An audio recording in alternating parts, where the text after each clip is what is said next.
இன்றைய தினமலர் செய்தி வாசிப்பவர் பாலசுப்ரமணியன். கடந்த ஜனவரி முதல் ஓய்வு பெற்ற அரசு ஊழியர்கள் மற்றும் ஆசிரியர்கள் ஓய்வூதியம் கிடைக்காமல் 8000 பேர் அவதி.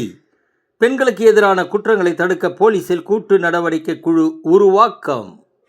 இன்று ராஜ்யசபா தேர்தலுக்கு வேட்புமனு தாக்கல்.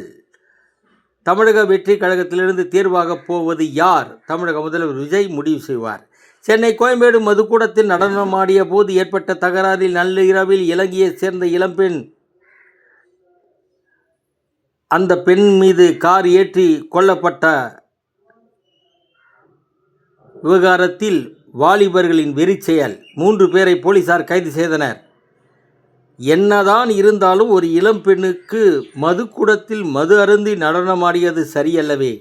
சம்பந்தப்பட்ட மதுக்கூடத்திற்கு சீல் வைப்பு. தமிழகத்தில் 1800 அரசு பள்ளிகளில் தலைமை ஆசிரியர் பணியிடங்களும் 20 டிஇஓக்கள் பணியிடங்களும் காலியாக இருப்பதால் இந்த சிக்கலை தீர்க்க தமிழக அரசு முடிவு செய்ய வேண்டும் என்று தலைமை ஆசிரியர்கள் வலியுறுத்தியுள்ளனர். நம்ம அண்டை நாடான மியான்மரில் வெடிபொருள் கிடங்கில் விபத்து, 50 பேர் பலி. திருச்செந்தூர் சுப்பிரமணிய சுவாமி கோவிலில் அதிகாரிகளை கூண்டோடு மாற்ற முடிவு. வணக்கம்.